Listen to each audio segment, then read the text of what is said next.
வணக்கம். இன்னைக்கு உங்களுக்காக கதை சொல்ல வந்திருப்பது வியல் உங்கள் சகி. இன்னைக்கு நம்ம பார்க்க போற கதையின் பெயர் என் வீடு. கதைக்குள்ள போலாமா? சரிடா, நான் பாத்துக்கிறேன். அப்புறம் அம்மா அப்பா பத்திரமா பாத்துக்க.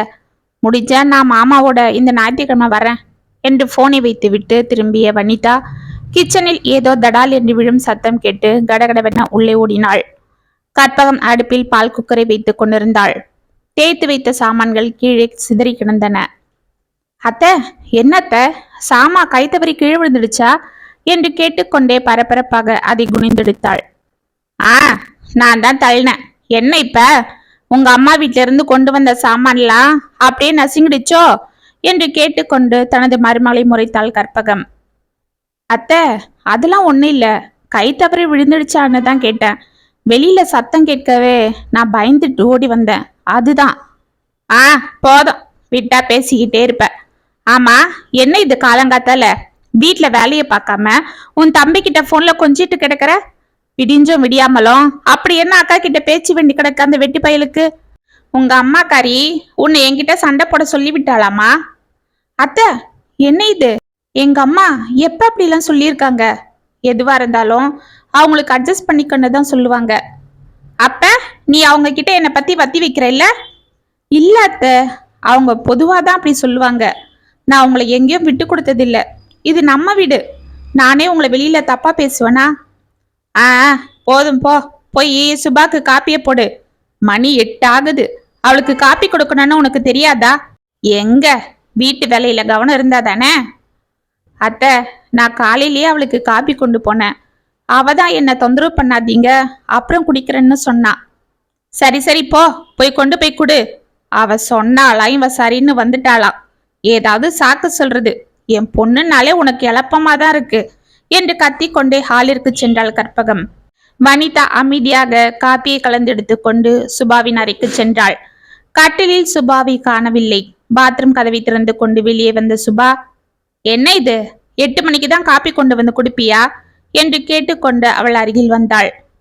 இல்லம்மா, நான் காலையில எல்லாருக்கும் காப்பி போடும் போதே கொண்டு வந்தேன். நீ தானே அப்புறம் கொண்டு வான்னு சொன்ன. நான் சொன்ன எழுப்பி கொடுக்க மாட்டியா? கொண்டா இப்படி என்று வடக்கென்று அவளிடமிருந்து வாங்கி கொண்டு கட்டிலில் சென்று அமர்ந்தாள். வனிதா அமைதியாக வெளியே செல்ல திரும்ப, அண்ணி கொஞ்சம் நில்லு என்றாள் சுபா. வனிதா மெதுவாக திரும்பி அவளை பார்த்தாள். ஆமா, போன்ல யாரு? உன் தம்பி சரவணன் தானே என்றவள் கேட்டதும் வனிதாவின் முகம் மாறியது. ஆமா சுபா, அவன்தான் போன் பண்ணான். என்ன சொன்னா? என்னை பத்தி தானே கொள்முட்டினா, சொல்லு என்று கேட்டுக்கொண்டு காப்பியை குடித்தாள். சேச்சே, அதெல்லாம் ஒண்ணு இல்ல. அது அவன் போதும், அவன் என்ன சொல்லியிருப்பான்னு எனக்கு தெரியும். இதோ பாரு, உன் தம்பி கிட்ட சொல்லி வை. இனிமேல அவன் என் பேச்சுக்கு வந்தான், அப்புறம் நான் சும்மா இருக்க மாட்டேன். அந்த ஜூஸ் கடையோட அவனையும் சேர்த்து காலி பண்ணிடுவேன் பாத்துக்க என்று கூறிக்கொண்டு காலி கப்பை அவள் கையில் தொப்பென வைத்துவிட்டு டேபிள் மேல் இருந்த செல்போன் எடுத்துக்கொண்டு வெளியே சென்றாள். வனிதாவின் முகத்தில் இருந்த குழப்பம் அதிகமாகியது. எதற்குள் ராஜேஷ் பெட்ரூமில் இருந்து குரல் கொடுக்க, தோ வரங்க என்று கடகடவென சென்றாள். என்னங்க, கூப்பிட்டீங்களா? என்னோட வாட்சை காணோம், கொஞ்சம் தேடி பாரு என்று பரபரப்பாக டையை கட்டி கொண்டிருந்தான். தோ இருக்கேங்க என்று ஷெல்ஃபின் ஓரம் இருந்த வாட்சை எடுத்து அவனிடம் கொடுத்தாள். ஓ சாரிம்மா, இங்கதான் இருக்கா, நான் கவனிக்கல. சரி சரி, டிஃபன் ரெடியா? நான் கிளம்பணும், சீக்கிரம். ஆமா, சாப்பாடு கட்டிட்டியே என்ன? தோ ஒரே நிமிஷம், எல்லாம் ரெடி. நீங்க டிஃபன் சாப்பிட்றதுக்குள்ள கட்டிடுவேன். வேண்டாம் வனிதா, கட்டாத, அதுக்கு தான் கேட்டேன். ஏங்க? இன்னைக்கு பாஸ் கூட வெளியில போறேன், அங்கேயே நாங்க சாப்பிட்டுப்போம். அப்படியா, சரிங்க என்று கூறிக்கொண்டு அவனது டையை சரி செய்தாள். அவளை உற்று பார்த்த ராஜேஷ் லேசாக புன்னகை செய்து கொண்டே, என்னம்மா, என்கிட்ட ஏதாவது சொல்லணுமா என்று வாட்சை எடுத்து கட்டத் தொடங்கினான். ஒண்ணு இல்லைங்க, நாம சுபாவை பத்தி தான். டக்குன்னு அவளை நிமிர்ந்து பார்த்தவன், தோ பாரு, அவளை பத்தி எதுவும் பேசாதன்னு உனக்கு எத்தனையோ வாட்டி சொல்லியிருக்கேன். இல்லைங்க ப்ளீஸ், சொன்னா கேளு வனிதா. அவளை பத்தி பேசிதான் போன வாட்டி பெரிய பிரச்சனை ஆயிடுச்சு. சும்மா அவளை சீக்கிரம் எழுந்துக்க சொல்லுங்க. வெளியில எங்கேயும் அனாவசியமா சுத்த சொல்லாதீங்க. வயசு பொண்ணு நேரத்தோட வீட்டுக்கு வர சொல்லுங்க. செல்போன்ல யாரு கூட தினமும் ரொம்ப நேரம் பேசுறா, பயமா இருக்கு, அது இதுன்னு நீ போட்ட குடைச்சல்ல நான் போய் அவளை கேட்க எங்க அம்மா என்னை பிடிச்சி அன்னைக்கு உலுக்கி எடுத்துட்டாங்க. அப்பா போதுண்டா சாமி, என்னால இனி முடியாது, ஆளை விடு என்றான். என்னங்க, அவ உங்க தங்கச்சி? என் தங்கச்சி தான், யாரு இல்லைன்னு சொன்னது? ஆனா எங்க அம்மாக்கு அவ தான் செல்லம். சின்ன வயசுல இருந்தே என்னதான் பொம்பளை பொண்ணு போல இங்க நிக்க கூடாது அங்க உட்கார கூடாதுன்னு கண்டிஷன் போட்டு வளர்த்தாங்களே தவிர அவளை நல்லா ஃப்ரீயா விட்டுட்டாங்க. அதனால நீங்க ஒன்னும் கெட்டு போகலையே, நல்லா படிச்சு நல்ல வேலைக்கு போய் ஒழுக்கமா தானே இருக்கீங்க, எந்த கெட்ட பழக்கமும் இல்ல. ஆமா, நான் அதை ஒத்துக்கிறேன். அது போல அவளையும் வளர்க்கணும் இல்ல. அவளை மட்டும் பாரு, எதுவும் கேட்கறது இல்ல. +2லயே 2 வாட்டி கோட் அடிச்சா. அப்புறம் டிகிரி சேர சொன்னா முடியாதுன்னு கம்ப்யூட்டர் கிளாஸ்ல போய் சேர்ந்தா. சரின்னு அதுக்கும் பணத்தை கட்டி சேர்த்து விட்டேன். அதையாவது ஒழுங்கா படிச்சாளா? அதுவும் முடிக்காம ஃப்ரெண்ட்ஸுங்க கூட சேர்ந்துக்கிட்டு ஊரை சுத்த ஆரம்பிச்சா. நான் ஏதாவது கேட்டா எங்க அம்மா என்னை பிடிச்சி கத்த ஆரம்பிச்சாங்க. அவ எதிர்க்கவே என்னை இப்படி பேசினா அவளுக்கும் என்கிட்ட பயம் மரியாதை இல்லாம போயிடுச்சு. எங்க அம்மாவை தொந்தரவு பண்ணி செல்போன் வாங்கிக்கிட்டா. வீட்டுல தானே இருக்கா, எதுக்குமா அவளுக்கு இவ்வளோ காஸ்ட்லியான போன்னு கேட்டதுக்கு, உன் பணத்தையா கேட்டேன், எங்க வீட்டுக்கார் எனக்கு வச்சுட்டு போன பணத்துல தானே வாங்கி தரேன்னு பேசுறாங்க. இப்படி எல்லாத்துக்கும் என்னை வாயை திறக்க விடாம வாயை அடைப்பாங்க. அப்புறம் நீ வந்ததும் சுத்தம், எதுக்கு எடுத்தாலும் பொண்டாட்டி பேச்சை கேட்டு ஆடாதடன்னு ஆரம்பிச்சிடுறாங்க. அதுக்கேதன அவளை கேட்கவும் எங்க அம்மா கிட்ட சொல்லவும் பயமா இருக்கு வனிதா. சரிங்க, ஆனா இப்ப பிரச்சனை அது இல்லை. இதை நாம அப்படிலாம் விட முடியாது. என்ன பீடிகைய ரொம்ப பலமா போடுற, அப்படி என்ன பிரச்சனை என்றவளை உற்று பார்த்தான். இல்லைங்க, நேத்து மயிலாடுதுறை பஸ் ஸ்டாண்ட்ல இவ கூட ஒரு பையன் ரொம்ப நேரமா பேசிட்டு இருந்தானா. யாராவது இன்ஸ்டியூட்ல இவ கூட படிக்கிற பையனா இருப்பான். நோட்டு கேட்டு வாங்க பேசியிருப்பா, அதனால என்ன? இல்லைங்க, நேத்து மட்டும் பேசல, தினமும் 1 மணி நேரம் 2 மணி நேரம்னு அந்த பையன் கூட பேசுறாளாம், ரொம்ப நெருக்கமா உட்காந்துக்கிட்டு. ராஜேஷின் முகம் மாறியது. என்ன சொல்ற? யார் இதெல்லாம் உனக்கு சொன்னது? பக்கத்து வீட்டு கௌரியா? இல்லைங்க. அப்போ உன் ஃப்ரெண்டு சசியா? இல்லைங்க, அவங்களாம் சொல்லியிருந்தா நான் நம்பியிருக்க மாட்டேன். பின்ன என் தம்பி சரவணன் சொன்னான். அப்படியா? ஆமாங்க, அங்கதானே அவன் ஜூஸ் கடை இருக்கு. ஆமா தெரியுமே என்று யோசித்து கொண்டே, சரவணனை பத்தி எனக்கு தெரியும், அவன் பொய் சொல்ல மாட்டான். வனிதா, நல்ல கேட்டியா? அவன் சரியா பார்த்தானாமா? நம்ம சுபாதானா? ஒருவேளை தூரத்துல இருந்து வேற யாரையாவது பார்த்துட்டு இவன்னு தப்பா நினைச்சிட்டானாமா என்றவள் தோள்களை பிடித்து கொண்டான். இல்லைங்க, அவன் கடையிலேயே தான் வந்து 2 பேரும் ஜூஸ் குடிச்சாங்களாம் என்று தயங்கினாள். அவளை என்று ஆவேசமாக வெளியே செல்ல திரும்பினான் ராஜேஷ். என்னங்க என்னங்க, இருங்க, இங்க பாருங்க, நீங்க பாட்டுக்கு அவளை ஏதாவது பேசிடாதீங்க, அத்தைக்கு கோவம் வந்துட போகுது, கொஞ்சம் பொறுத்துக்கோங்க. அவன் யாரு என்ன ஏதுன்னு சரவணன் இன்னைக்கு விசாரிக்கிறேன்னு சொல்லியிருக்கான். இதோ பாரு வனிதா, நீ இது வரைக்கும் அவளை ஒழுக்கமா இருக்க சொல்லுங்க, வீட்டுல வேலை செய்ய சொல்லுங்க, காலையில எழுந்துக்க சொல்லுங்கன்னு சொல்லிட்டு இருந்த. நானும் இதெல்லாம் ஒரு பெரிய விஷயமா காதல போட்டுக்கல. இதெல்லாம் கேட்டா அம்மாக்கு கோபம் வரும். அவளுக்கே கல்யாணம் ஆகி போனதும் பொறுப்பு வந்து திருந்திட போறான்னு அசால்ட்டா இருந்துட்டேன். ஆனா நீ இப்ப சொல்றது சாதாரண விஷயம் இல்ல, இது அப்படியே விட முடியாது. இல்லைங்க, அதுக்கு இல்ல, நீ பேசாம இரு என்று கடகடவென வெளியே சென்ற ராஜேஷ் டிவி பார்த்து கொண்டு சோஃபாவில் அமர்ந்திருந்த தனது தாயை பார்த்து முறைத்து கொண்டே ரிமோட்டை எடுத்து டிவியை ஆஃப் செய்தான். வனிதா வேர்க்க விறுவிறுக்க அங்கு ஓடி வந்தாள். அவனை முறைத்து கொண்டே சோஃபாவில் சாய்ந்து அமர்ந்திருந்த கற்பகம் நிமிர்ந்து அமர்ந்தாள். சிங்கிள் சோஃபாவில் அமர்ந்து கொண்டு காலை தூக்கி டீப்பா மேல் வைத்து கொண்டு செல்போன் பார்த்து கொண்டிருந்த சுபா தனது அண்ணனை பார்த்து கொண்டு காலை கீழே வைத்து நிமிர்ந்து அமர்ந்தாள். என்னடா, என்னாச்சு உனக்கு? டிவியை ஏன் ஆஃப் பண்ண என்றாள் கற்பகம். வீட்டுல என்னென்னவோ நடக்குது, அதெல்லாம் விட்டுட்டு இப்ப டிவி தான் உங்களுக்கு முக்கியமா போயிடுச்சா? என்னடா என்ன உளர்ற?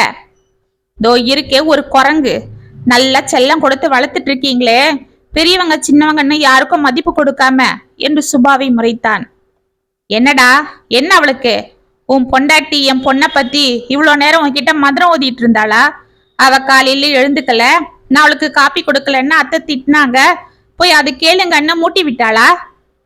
இருக்கும்மா, அதுதான் ஒன்னும் தெரியாத பாப்பா போல நிக்கிறாளே, தெரியல என்றாள் சுபா. ஏய், வாய மூடு. அவ உன்னை விட பெரியவ, உன் அண்ணி. அவளுக்கு மரியாதை கொடுக்காம அவ இவன்னு பேசுற. தோ பாரு, என்ன விஷயம் அத சொல்லு. அதை விட்டுட்டு எனக்கு கிளாஸ் எடுக்காத.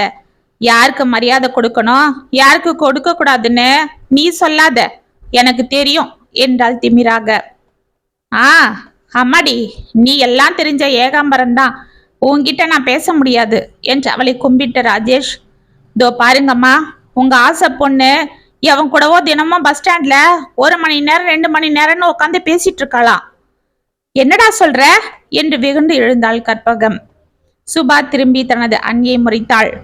வனிதாவிற்கு இதயம் படபடவென அடித்துக் கொள்வது அவள் காதுகளுக்கே நன்றாக கேட்டுக்கொண்டிருந்தது. ஆமாம்மா, இவளை நீங்க கண்டிக்கிறதே இல்ல, என்னையும் கண்டிக்க விடுறதில்ல. அதனால தான் இவ இப்படிலாம் பண்ணிட்டு இருக்கா.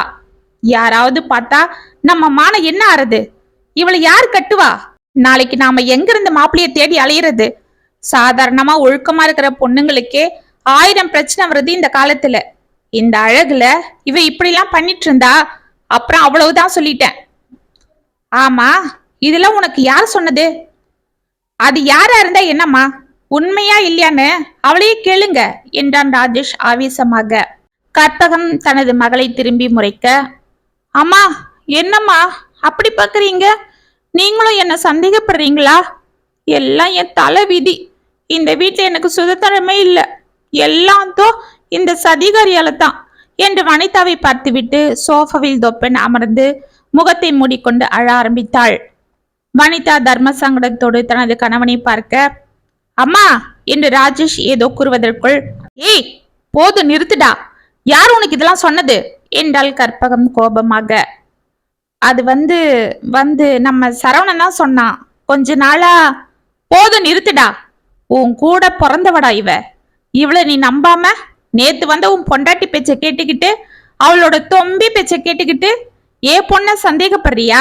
போதுண்டா சாமி என்ற கையெடுத்து கும்பிடு போட்டாள். அம்மா, நான் சொல்றதை கேளுங்க. அந்த சரவண ரொம்ப நல்ல பையன்.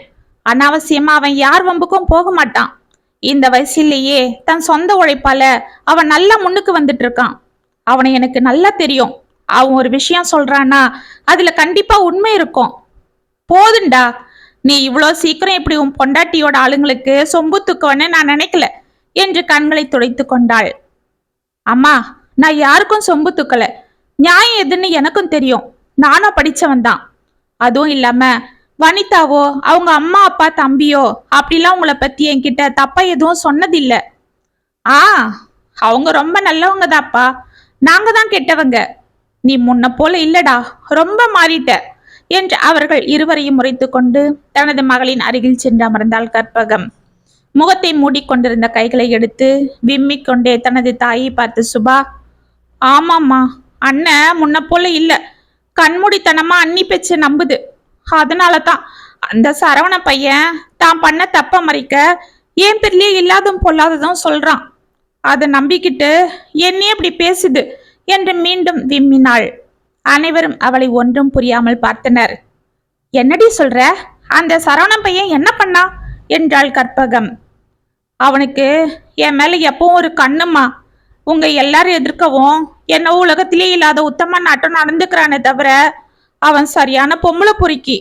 நம்ம அண்ணன் கல்யாணத்துல இருந்தே அவன் என்னை பாக்குற பார்வையே சரியில்லை தெரியுமா? அப்ப இருந்தே என்னை ஒரு மாதிரி பாக்குறதும் என்கிட்ட வழிஞ்சு வழிஞ்சு பேசுறதுன்னு பண்ணிட்டு இருந்தான். நான் இதெல்லாம் உங்ககிட்ட சொன்னா அப்புறம் நீங்க அண்ணிய கேட்பீங்க. அப்புறம் அண்ணி அண்ணன்கிட்ட சொல்லும். அப்புறம் உங்களுக்கும் அண்ணனுக்கும் சண்டை வருமேன்னு தான் நான் அமைதியா இருந்தேன். இப்பெல்லாம் அந்த சரவணை என்கிட்ட தப்பு தப்பா போன் போட்டு பேசுறான். நீ என்ன கட்டிக்கணும், இல்லைன்னா நான் உன்னை சும்மா விட மாட்டேன், அப்படி இப்படிலாம் பேசுறான். இதெல்லாம் எங்க அக்கா கிட்ட சொன்னேன்னா நான் உன் முகத்துல ஆசிட் ஊத்திட்டுவன்னு சொல்றாம்மா. அதுக்கு பயந்துகிட்டே நான் பேசாம இருந்துட்டேன் தெரியுமா என்றாள். வனிதா அலறிக்கொண்டு, இல்ல இல்ல, என் தம்பி அப்படிலாம் செய்ய மாட்டான் அத்தை, இவ பொய் சொல்றா. சுபா, இதோ பாரு, என் தம்பி இப்ப கூட உன் மேல இருந்த அக்கறையால தான் சொல்றான். அவன் 1 மாசமா உன்னை அந்த பஸ் ஸ்டாண்ட்ல அந்த பையன் கூட பாத்துருக்கான். ஆனாலும் இதுவரை அவன் சொல்லல. ஆனா நேத்து அவன் கூட நீ சினிமா தியேட்டர்ல இருந்ததை பார்த்துட்டு தான் இதுக்கு மேல சும்மா இருக்க கூடாதுன்னு என்கிட்ட சொன்னான். அப்ப கூட பக்குவமா மாமா கிட்ட சொல்லு, இல்ல நீயே சுபாவை கேட்டு அந்த விஷயத்த சரி பண்ணுன்னு சொன்னான். நான் சாதாரணமா பேச வந்தாலே நீ தப்பா எடுத்துக்கிட்டு என்னை எரிஞ்சு விழற. அதனாலதான் நான் எப்படி உன்கிட்ட இத பேசுறதுன்னு உங்க அண்ணன் கிட்ட சொன்னேன் என்றாள் பரபரப்பாக. போது நிறுத்திடி. என் பொண்ணை பத்தி இல்லாததும் பொல்லாததும் என் பையன் கிட்ட வத்தி வச்சுக்கிட்டே இருந்த. இப்ப ஒரேடியா அவ பேர்ல இப்படி ஒரு பழிய போடுறியா? இதெல்லாம் எதுக்கு? இவளையும் உன் தம்பிக்கே கட்டி கொடுத்துட்டா குடும்பத்தோட இங்க வந்து உக்காந்துக்கிட்டு கொட்டம் போடலாம். அப்படியே என்னையும் வெளியில துரத்தி விட்டுலான்னு பிளானா என்றாள் கற்பகம். கடவுளே, அத்தை என்ன இது? நான் ஏதோ நல்லதுக்கு சொல்ல போக நீங்க அதை எப்படியோ கொண்டு போறீங்க. நாங்க ஒரு நாள் கூட அப்படிலாம் நினைச்சதே இல்ல. போதுண்டி உன் பாசாங்கு. தோ பாருடா, சொத்து வேணும்னா சொல்லு, உன் பங்க பிரிச்சு இப்பவே கொடுத்துட்றேன். அதை விட்டுட்டு இப்படி உன் பொண்டாட்டி கூட சேர்ந்து என் பொண்ணை அசிங்கப்படுத்தின அப்புறம் நான் சும்மா இருக்க மாட்டேன் பாத்துக்க என்றாள் கற்பகம். அம்மா, உங்க சொத்தை நீங்களே வச்சுக்கோங்க. வேணும்னா இது இருக்காளே இவளுக்கே கூட மொத்தமா எழுதி கொடுத்துடுங்க. நான் தாராளமா கையெழுத்து போட்டு கொடுத்துட்றேன். நான் உழைச்சி உங்களையும் என் பொண்டாட்டி பிள்ளையும் பார்த்துப்பேன் என்றான் ராஜேஷ். அம்மா, பாத்தீங்களா? இப்ப தெரியுதா? உங்களையும் என்கிட்ட இருந்து பிரிக்க இவங்க பிளான் பண்ணிட்டாங்க. நான் அப்படி என்னமா இவங்களுக்கு பண்ண என்று மீண்டும் போலி கண்ணீர் வடித்தாள் சுபா. சுபா, நீ ஏண்டி அழற? இவங்க சொன்னா நான் உன்னை விட்டுடுவேனா? அதெல்லாம் முடியாது. என்னைக்கு இருந்தாலும் நான் இருக்கேன்டி உனக்காக. யார் வந்து என்ன சொன்னாலும் நான் உன்னை நம்புவேண்டி என்று வனிதாவையும் ராஜேஷையும் முறைத்து பார்த்தாள் கற்பகம். இதற்குள் ராஜேஷின் செல்போன் ஒலிக்க அதில் பேசிய ராஜேஷ், இதோ வந்துட்டேன் சார் என்று போனை வைத்து விட்டு, எப்படின்னா போங்க, ஏதோ இந்த வீட்டுக்கு மூத்த பையனாச்சுன்னு ஒரு அக்கறையில சொன்னேன். உங்களுக்கே அவ பேர்ல அக்கறை இல்லைன்னா எனக்கு மட்டும் என்ன என்று வனிதா கையில் இருந்த பேக்கை வாங்கி கொண்டு கடகடவென வெளியே சென்றான். வனிதா அமைதியாக ஏதோ யோசனையோடு கிச்சனுக்குள் சென்றாள். அவளை அன்று முழுவதும் சுபாவும் கற்பகம் திட்டி தீர்த்தனர். வனிதா எதற்கும் பதில் பேசாமல் அமைதியாகவே தன் வேலைகளை பார்த்து கொண்டிருந்தாள். ஒரு வாரம் சென்றது. அன்று மாலை கோவிலுக்கு சென்று விட்டு வீட்டிற்கு வந்து கொண்டிருந்த வனிதா சற்று தூரத்தில் சுபா திரும்பி திரும்பி பார்த்து கொண்டு சென்று கொண்டிருப்பதை பார்த்து அதிர்ந்து போனாள். அது ஒரு பழைய வீட்டின் இடிந்த பகுதி. அதன் திண்ணையில் சுபா சென்று நின்று கொண்டு கையை லேசாக தட்ட அந்த வீட்டின் பின்புறத்திலிருந்து ஒரு இளைஞன் வெளியே வந்தான். வனிதா மெதுவாக அவளுக்கு தெரியாமல் ஒரு மறைவான இடத்தில் போய் நின்று கொண்டாள். அவள் மனதில் ஒரே குழப்பம். என்ன இவ இங்க வந்து ஏன் அந்த பையனை பாக்கறா? அந்த பையன் யாரு? கூட படிக்கிற பையனா இருந்தா அங்கேயே பேசலாமே. எதுக்கு இங்க வந்து பார்க்கணும்? அதுவும் யாரும் இல்லாத இந்த இடத்துல. அப்படி என்ன பேச போறாங்க? ஒருவேளை நம்ம சரவணா சொன்ன அந்த பையனா இவன் என்று அவள் நினைத்த நொடியே அவள் மனது திக்கென்றானது. சரி சரி, இவங்க என்னதான் பேசுறாங்கன்னு பார்க்கலாம் என்று அவர்கள் பேச்சை கவனிக்க ஆரம்பித்தாள். ஏய் சுபா, ஏன் ஒரு வாரமா என்ன பார்க்க வரல? கம்ப்யூட்டர் சென்டருக்கு போய் பார்த்தா அங்கேயும் நீ வரலன்னு சொல்றாங்க. ஃபோன் பண்ணாலும் கட் பண்ற. நேத்து மட்டும் நீ மெசேஜ் அனுப்பாம இருந்திருந்தா நானே நேரம் உங்க வீட்டுக்கு வந்திருப்பேன் தெரியுமா? இதுக்கு மேல உன்னை பார்க்காம என்னால இருக்க முடியாது. பைத்தியமே பிடிச்சிடும் போல இருந்தது என்று கொஞ்சினான். ஆமா, எனக்கு மட்டும் என்ன உன்னை பார்க்காம சந்தோஷமா வருந்தது. என்ன பண்றது, நம்மளை பத்தி அந்த ஜூஸ் கடைக்காரன் எங்க அண்ணிக்கிட்ட போட்டு கொடுத்துட்டான். அந்த குரங்கு எங்க அண்ணன் கிட்ட சொல்லிட்டா. ஐயோ, அப்புறம் என்ன ஆச்சு? எல்லாருக்கும் தெரிஞ்சு போச்சா என்று அலறினான். அதெல்லாம் நான் எப்படியோ சமாளிச்சிட்டேன். அந்த சரவண மேலேயே பழிய போட்டு தப்பிச்சிட்டேன். எங்க அம்மா நம்பல, ஆனா எங்க அண்ணனுக்கும் அன்னிக்கும் என் மேல சந்தேகம்தான். அதனால என் கல்யாணத்துக்கு ஏற்பாடு பண்ண ஆரம்பிச்சிட்டாங்க. நேத்து தான் எங்க அம்மா அவங்க தூரத்து சொந்தத்துல ஏதோ ஒரு பையன் இருக்கான்னு பேசி முடிச்சிட்டாங்க. என்ன சொல்ற சுபா? ஆமாம் பாலு, என் கல்யாணத்துக்கு கடகடன்னு ஏற்பாடாயிட்டு இருக்கு. இதுக்கு மேல சும்மா இருந்தா யாராவது எதனா பேசுவாங்கன்னு எங்க அம்மாவே ஏற்பாடு பண்ண ஆரம்பிச்சிட்டாங்க. நான் ஏதோ தப்பிக்க அத சரவணம் மேல பழிய போட போக எங்க அம்மாக்கு நிஜமாவே பயம் வந்துடுச்சு. அவன் என்ன எதனா பண்ணிடுவான்னு. நானே வாயை கொடுத்து மாட்டிக்கிட்டது போல ஆயிடுச்சு. இல்லைன்னா அவங்க சும்மாவது இருந்திருப்பாங்க என்று கவலையாக கூறினாள். ஏன் இப்படி சொன்ன சுபா? பின்ன நான் அன்னைக்கே சொன்னேன் நாம அந்த சினிமாக்கு போக வேண்டான்னு. நீதான் கேட்காம என்னை தொந்தரவு பண்ணி கூட்டிட்டு போனேன். அங்க அந்த குரங்கு பையன் வந்து நம்மள பார்த்துட்டான். எனக்கு அப்பவே தெரியும். சரி விடு. இப்ப என்ன பண்றது? என்ன பண்றது? இதுக்கு மேல நீ எந்த சாக்கும் சொல்லாத பாலு. இன்னைக்கே வந்து என்ன எங்க வீட்டுல பொண்ணு கேளு. பொண்ணு கேட்டு என்ன பண்றது? ஆ, கல்யாணம் பண்றது. ஏன் அந்த ஐடியாவே இல்லையா உனக்கு? அதுக்கு இல்ல சுபா. நீ என்ன வேலை பாக்குறன்னு உங்க வீட்டுல கேட்டா நான் என்ன சொல்லுவேன்? இருக்கிறத சொல்லு. நான் கொஞ்ச நாள்ல பிசினஸ் ஆரம்பிக்க போறேன்னு. அதுதான் என்கிட்ட சொன்னியே, உன் பிசினஸ் பத்தின விஷயத்த. அது சொல்லு என்றாள் சுபா அவனை உற்று பார்த்து கொண்டு. ஆ, அதுவா? அதெல்லாம் சொன்னா உங்க வீட்டுல யாருக்கும் புரியாது சுபா. இதோ பாரு, எங்க அண்ணன் நல்லா படிச்சவரு. அவருக்கு எல்லாம் புரியும். நீ தைரியமா சொல்லு. பாலு சற்று நேரம் அமைதியாக இருந்தான். என்ன பாலு யோசிக்கிற? இதோ பாரு, நீ என்னை ஏமாத்திட மாட்டே இல்ல? உனக்காக தான் நான் வீட்டுல எல்லாரையும் பகைச்சிட்டு இருக்கிறேன் என்றாள் சுபா கண்கள் கலங்க. ஏய், ஏன் அழுவுற சுபா? அப்புறம் என் மனசு வலிக்கும். இதோ பாரு, நான் என்னதான் சொன்னாலும் உங்க வீட்டுல நம்ம கல்யாணத்துக்கு கண்டிப்பா ஒத்துக்க மாட்டாங்க. என்ன சொல்ற பாலு? ஆமா செல்லம். யாருதான் வேலை இல்லாத பையனுக்கு பொண்ணு கொடுக்க ஒத்துப்பாங்க சொல்லு? நான் என்னதான் ஸ்டார்ட் அப் ஐடியாலாம் வச்சிட்டு இருந்தாலும் அதெல்லாம் சொல்லி இப்பவே எப்படி பொண்ணு கேட்க முடியும்? எதையும் செஞ்சுட்டு தானே நான் உங்க வீட்டுல பொண்ணு கேட்க முடியும். அப்பதானே அவங்களும் தைரியமா பொண்ணு கொடுப்பாங்க. அதுவும் சரிதான். ஆனா இப்ப என்ன பண்றது? ஒண்ணு பண்ணலாம். ஆனா நீ அதுக்கு ஒத்துக்க மாட்ட. எனக்கும் பயமா இருக்கு என்றான். பரவாயில்ல சொல்லு என்றாள் சுபா. அவள் காதோடு அவன் ஏதோ கூற, ஆ, அதெல்லாம் முடியாது. இதெல்லாம் எங்க அண்ணனுக்கு தெரிஞ்சா என்னை வெட்டியே போட்டுடுவான். அப்புறம் எங்க அம்மாவும் என்னை நம்ப மாட்டாங்க என்றாள். இதுக்குதான் சொன்னேன். அப்படின்னா என்னை மறந்துடு. நீ உங்க வீட்டுல பார்த்த மாப்பிள்ளையே கல்யாணம் பண்ணிக்க. நான் எங்கேயாவது போய் சாகுறேன் என்று கோபித்து கொண்டான். சற்று நேரம் அமைதியாக இருந்த சுபா, சரி, நீ சொல்றது போலவே செய்யறேன். எப்ப என்றவள் கேட்க, பேசாம இரு. இதெல்லாம் நான் உனக்கு போன்ல அப்புறமா சொல்றேன். என் ஃப்ரெண்ட்ஸுக்கு கிட்ட சொல்லிட்டு அப்புறம்தான் நான் எல்லா ஏற்பாடும் பண்ணணும் என்றான். சரி, எதுவா இருந்தாலும் ஒரு வாரத்துல பண்ணிடு என்றாள் சுபா அழுது கொண்டு. வனிதா எவ்வளவுதான் முயற்சி செய்தும் பாலு சுபாவிடம் என்ன கூறினான் என்று புரியாமல் குழம்பிக் கொண்டே கடகடவென அங்கிருந்து வீட்டிற்கு நடக்க ஆரம்பித்தாள். குழப்பத்தொட்டு உள்ளே அவள் நுழைந்து கொண்டிருக்க, ஆமாண்டி கோமதி, அதுக்குதான் கல்யாணத்துக்கு அவசர அவசரமா ஏற்பாடு பண்ணிட்டேன். ஏன்னா வீட்டுல இருக்கிறவங்களே நம்ம பொண்ணை பத்தி தப்பு தப்பா பேசும்போது மற்றவங்கள பத்தி கேட்கணுமா சொல்லு? பொண்ணு கொஞ்சம் லட்சணமா இருந்துட்டா இப்படிதான் இல்லாததும் பொல்லாததும் பேச ஆரம்பிச்சிடுவாங்க. சரி சரி, நீ கிளம்பி சீக்கிரம் வந்து சேரு. இன்னும் ஒரு வாரம் தான் இருக்கு கல்யாணத்துக்கு என்று போனை வைத்து விட்டு வனிதாவை நிமிர்ந்து பார்த்தாள் கற்பகம். எங்கடி போயிட்டு வர? கோவிலுக்கு போயிட்டு வரேன்னு நான் தான் சொல்லிட்டு போனேனே அத்தை என்றாள் வனிதா அமைதியாக. ஆ, தோ இருக்கு கோவிலு. என்னதான் அங்க நீ மெதுவா அண்ணன் நடந்துட்டு கோயில சுத்தி இருந்தாலும் இந்நேரம் வந்திருக்கணுமே. இதுவரை என்ன பண்ணிட்டு இருந்த என்றாள். அது வந்து அத்தை, நான் என்று வனிதா ஏதோ கூறவா எடுக்க டக்குன்னு அமைதியாக இருந்து விட்டாள். என்னம்மா, இன்னைக்கு என்ன சொல்ற உங்க மருமக என்ன பத்தி என்று கேட்டுக்கொண்டு உள்ளே வந்தாள் சுபா.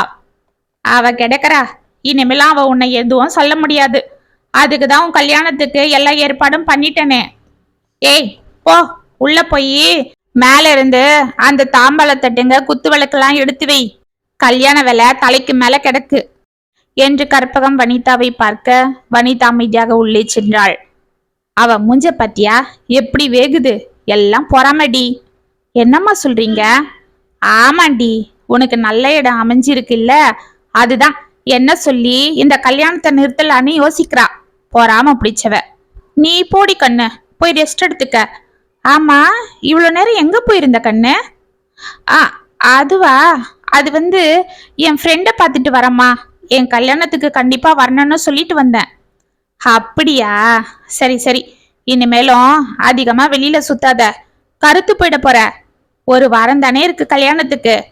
அப்புறம் நேத்து உங்க அண்ணன்காரங்கிட்ட சொல்லி நீ கேட்ட அந்த ஹாரத்தை மாத்தி வாங்கிற சொன்னனே, பாத்தியா?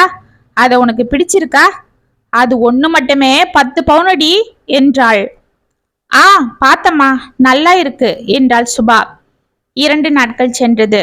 அன்று சுபாவும் பாலுவும் என்ன பேசிக் கொண்டார்கள், என்ன திட்டம் போட்டார்கள் என்று குழம்பிக் கொண்டே இருந்தாள் வனிதா.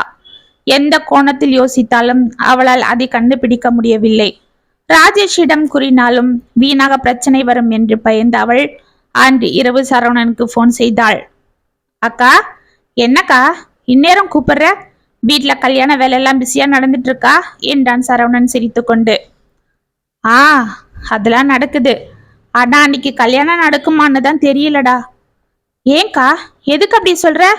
அதுதான் சுபா கல்யாணத்துக்கு ஒத்துக்கிட்டான்னு சொன்னியே, அப்புறம் என்ன? ஆமாண்டா, அவ அமைதியா கல்யாணத்துக்கு ஒத்துக்கவே நான் ரொம்ப சந்தோஷப்பட்டேன். சரி, ஒரு வழியா எல்லா பிரச்சனையும் சரியாகிடும்னு நிம்மதியா இருந்தேன். ஆனா 2 நாளைக்கு முன்னாடி என்று அன்று நடந்ததை அவனிடம் கூறினாள். அப்படியா? அந்த பையன் அவன்கிட்ட என்ன சொன்னான்னு உனக்கு தெரியலையா? தெரியலடா சரவணா. ஏதோ எல்லாம் நல்லபடியா போகுதுன்னு நிம்மதியா அன்னைக்குதான் போய் கோவில்ல அவ பேர்ல அர்ச்சனை பண்ணிட்டு வந்தேன். அதுக்குள்ள அவ இப்படி ஒரு வேலையை பாப்பான்னு நான் நினைக்கல. எதுவுமே தெரியாம நான் என்னத்த உங்க மாமா கிட்ட சொல்றது? அப்புறம் அவரு எதனா கேட்க போக அத்தை அவ்வளவுதான் என்ன ஒரு வழி பண்ணிடுவாங்க. சரி, அப்ப நீ பேசாம இருந்துடு. ஏய், இது என்னோட வீடுடா. அவ ஏன் நாத்தனார், அவங்க ஏன் மாமியார். அவங்களுக்கு ஒரு அசிங்கம்னா அது எனக்கும் தானே. இந்த பொண்ணு எதுவும் யோசிக்காம என்ன பண்ண போறாளோன்னு ஒன்னும் தெரியல. சரி, அவ நடவடிக்கையிலிருந்து எதுவும் கண்டுபிடிக்க முடியலையா?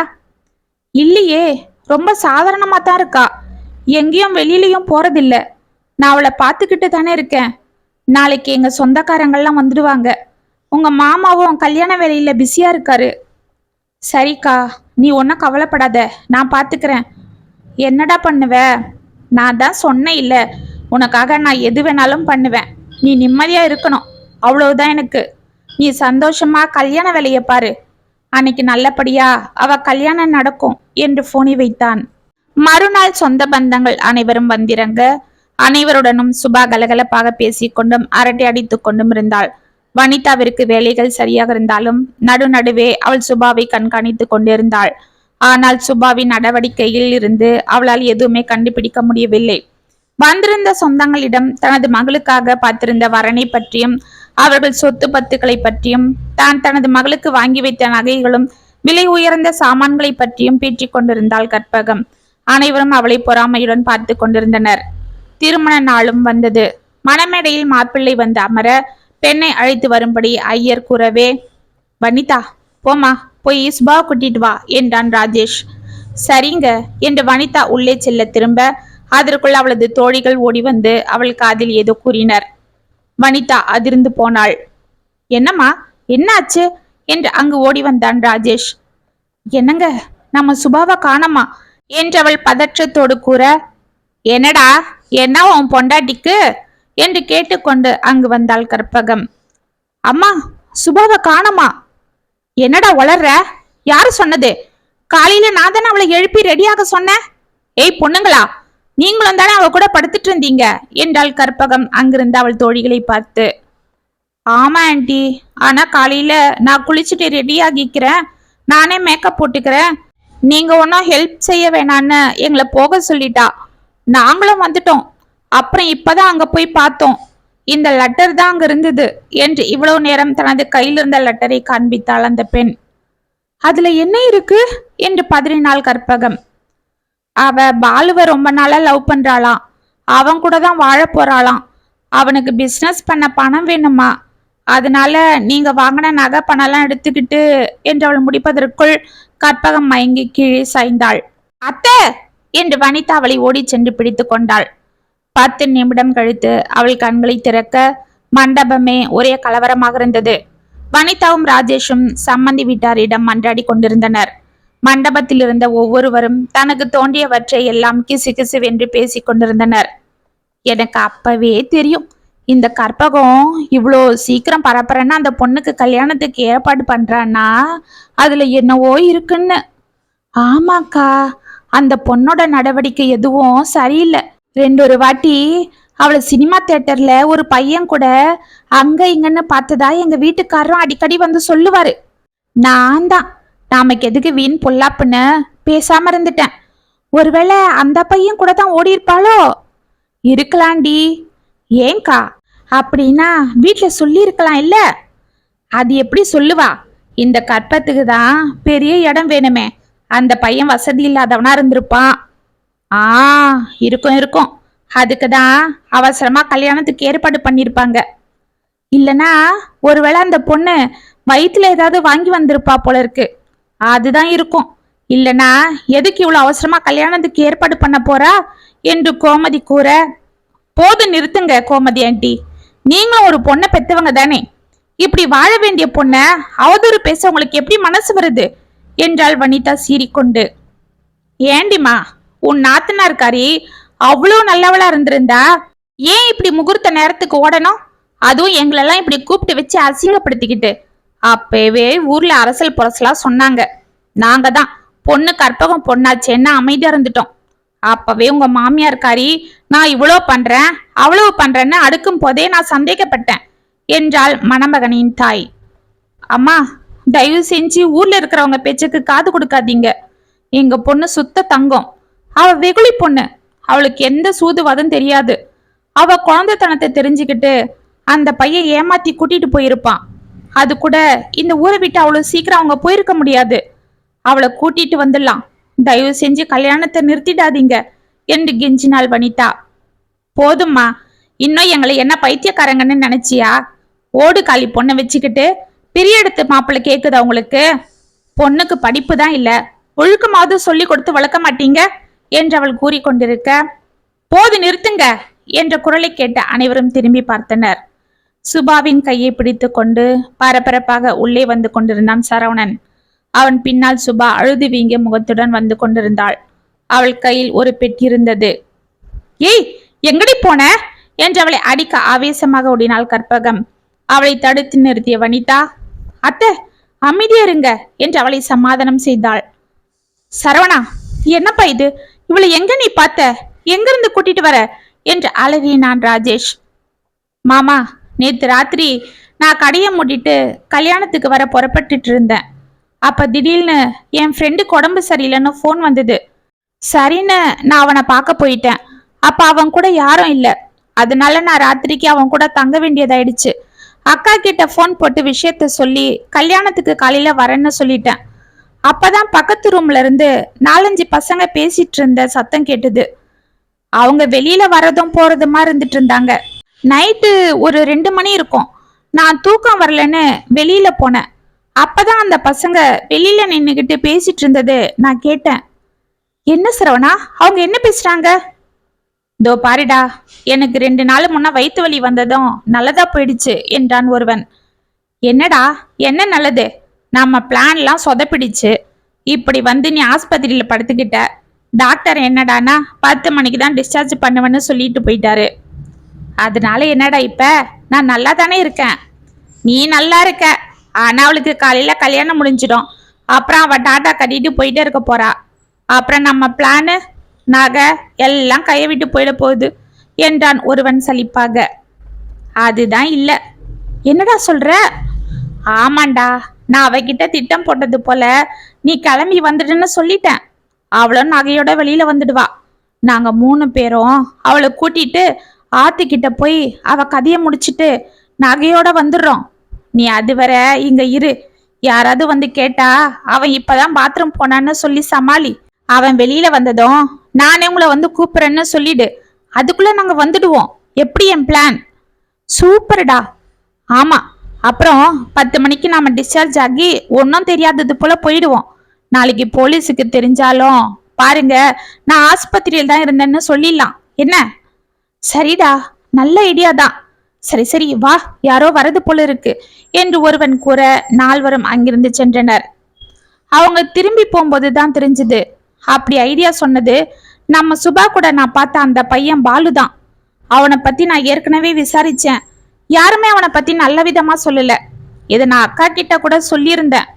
அப்ப அந்த பொண்ணை கொலை பண்ண போறேன்னு அவங்க பேசினதெல்லாம் நம்ம சுபாவா தான்னு எனக்கு தெரிஞ்சு போச்சு. ஆனாலும் இதெல்லாம் இந்நேரம் உங்ககிட்ட சொன்னா நீங்க பதறுவீங்க. விஷயம் சம்மந்தி வீட்டுக்காரங்களுக்கு தெரிஞ்சா கல்யாணம் நின்னுடும். அதனால அவங்க கிட்ட இருந்து முதல்ல சுபாவை காப்பாத்தணும். அப்புறம் பத்திரமா அவளை கூட்டிட்டு வரணும்னு நான் உடனே என் ஃப்ரெண்டு கிட்ட சொல்லிட்டு அங்கிருந்து புறப்பட்டு போய் போலீஸ்ல சொல்லி அவங்களோட சேர்ந்துக்கிட்டு அவங்க சொன்ன அந்த ஆத்துக்கிட்ட போனேன். அங்க நாங்க ஒளிஞ்சு பார்த்துட்டு இருந்தப்பதான் பாலுவும் அவனோட கூட்டாளிங்களும் நாம சுபாவை கூட்டிட்டு வந்து அவளை கொலை பண்ண ட்ரை பண்ணாங்க. அப்ப நான் போய் சுபாவை காப்பாத்திட்டேன். போலீஸ் வந்து அவங்கள அரெஸ்ட் பண்ணிட்டாங்க என்றான். ஆமா அண்ணா, என்ன மன்னிச்சிடு. அண்ணி என்கிட்ட எத்தனையோ தடவை சொன்னாங்க, அந்த பையன் நல்லவன் இல்ல, அவனை பத்தி என் தம்பி என்னென்னவோ சொல்றான், எனக்கு பயமா இருக்குன்னு. ஆனா நான் தான் என்று அவள் அழ கற்பகம் ஓடி வந்து அவளை அறைந்தாள். அத்தை, என்ன இது, இப்படி வாங்க என்று அவளை பிடித்து இழுத்தாள் வனிதா. விடுமா, அவளை நானே இன்னைக்கு என்ன பண்றேன் பாரு. அத்தை, அவளை அடிக்கிறதால எல்லாம் சரியாகிடுமா, பேசாம இருங்க. அவளே நொந்து போயிருக்கா, இந்நேரம் நாம தான் அவளுக்கு ஆறுதல் சொல்லணும். சரி சம்பந்தியம்மா, அதுதான் என் தங்கச்சி வந்துட்டாளே, நீங்களே கேட்டீங்க இல்ல, அவன் மேல எந்த தப்பும் இல்லைன்னு. கல்யாணத்துக்கு ஒத்துக்கோங்கம்மா என்று மணமகன் தாயை பார்த்து கெஞ்சினான் ராஜேஷ். சரி சரி, போனா போகுதுன்னு ஒத்துக்கிறேன். ஆனா இன்னும் ஒரு 10 பவுன் சேர்த்து போட்டுடுங்க, அதுவும் இப்பவே என்றாள். சரிம்மா, கண்டிப்பா செஞ்சிடறோம். ஆனா இப்ப எங்க இருந்து நான் 10 பவுன் கொண்டு வருவேன்? கல்யாணம் முதல்ல முடியட்டும், நான் உடனே ஏற்பாடு பண்ணிடுறேன் என்றான் ராஜேஷ். அதெல்லாம் முடியாது என்று அவள் கூறிக்கொண்டிருக்க கழுத்தில் இருந்த நெக்லஸ் ஆரத்தை கடகடவென கழட்டி அவர்கள் கையில் கொடுத்தாள் வனிதா. என்னம்மா உன் நகையை கொடுக்கற என்று மணமகன் தாயார் அவளை பார்க்க, ஆமாம்மா, சுபா எங்க வீட்டு பொண்ணு, நான் இந்த வீட்டு மருமக. எங்க வீட்டுல இருக்கிறவங்களுக்கு ஒரு தலைகுனிவுன்னா அது எனக்கும் தான் பாதிப்பு. அவங்க கௌரவத்தை விட எனக்கு நகை ஒன்றும் பெருசு இல்லை, இதுல 10 பவுன் மேலேயே இருக்கும், வச்சுக்கோங்க என்றாள்.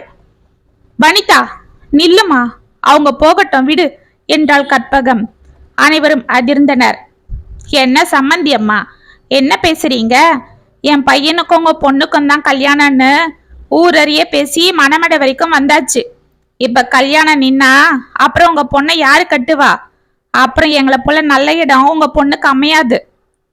கட்டுவான், உங்க பையனை விட பெரிய மனசு கொண்ட நல்லவன் இருக்கான், உங்களை விட பெரிய இடம் என் பொண்ணுக்கு கிடைச்சிடுச்சு என்று கம்பீரமாக அவளிடம் கூறிய கற்பகம், வனிதா, நான் எவ்வளவுதான் உன்னை உதாசீனப்படுத்தி கேவலப்படுத்தினாலும் நீ அதெல்லாம் பெருசா எடுத்துக்காம, இது ஏன் குடும்பம், ஏன் மாமியார், ஏன் நாத்தனார்னு எங்களுக்காகவே தான் எல்லா நல்லதும் பண்ண.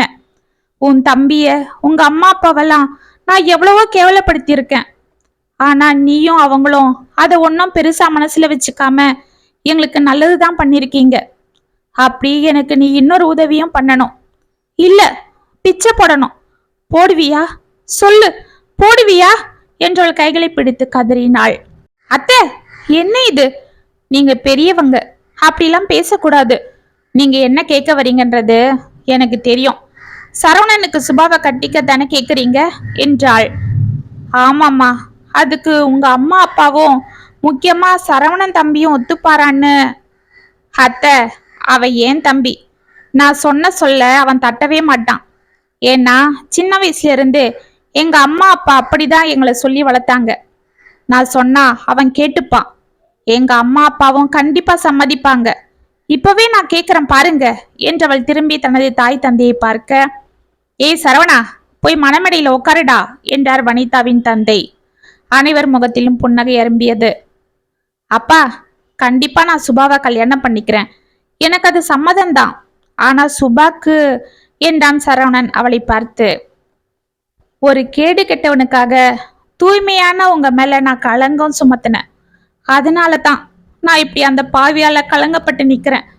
ஆண்டவன் எனக்கு ஒரு அற்புதமான வாழ்க்கையை கொடுக்கதான், உங்களை புரிஞ்சிக்கதான் இப்படி ஒரு நிலைமை எனக்கு ஏற்படுத்தியிருக்காரு. என் மானத்தையும் உயிரையும் காப்பாத்தின உங்களுக்கு நான் வாழ்நாள் பூரா அடிமையா இருக்க விரும்புறேன் என்று அவன் காலில் விழுந்தாள் சுபா. ஏய், என்னம்மா இது, எழுந்துடு என்று அவளை வாரி எடுத்தான் சரவணன்.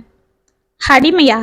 அதெல்லாம் ஒன்றும் இல்லை, மனசை போட்டு குழப்பிக்காத, இதெல்லாம் மறந்துடு. எந்த குற்ற உணர்வும் உனக்குள்ள வேண்டாம். நீ என்னோட மனைவியாக போற, இனிமேல என்னோட சரிபாதி நீ.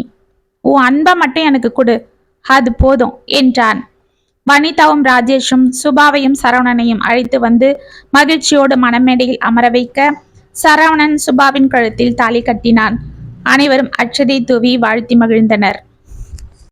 என் வீடு கதை முற்றம். உங்களுக்கு எழுதின இந்த கதை உங்களுக்கு பிடிச்சிருந்தா கமெண்ட்ஸ்ல சொல்லுங்க, லைக் பண்ணுங்க, ஷேர் பண்ணுங்க, மறக்காம சப்ஸ்கிரைப் பண்ணிக்கோங்க. மீண்டும் நாளைக்கு வேற ஒரு சுவாரஸ்யமான கதையோட உங்களை சந்திக்கிறேன். அது வரைக்கும் இனிப்பிலே இருங்க. இப்படிக்கு வியல் உங்கள் சகி.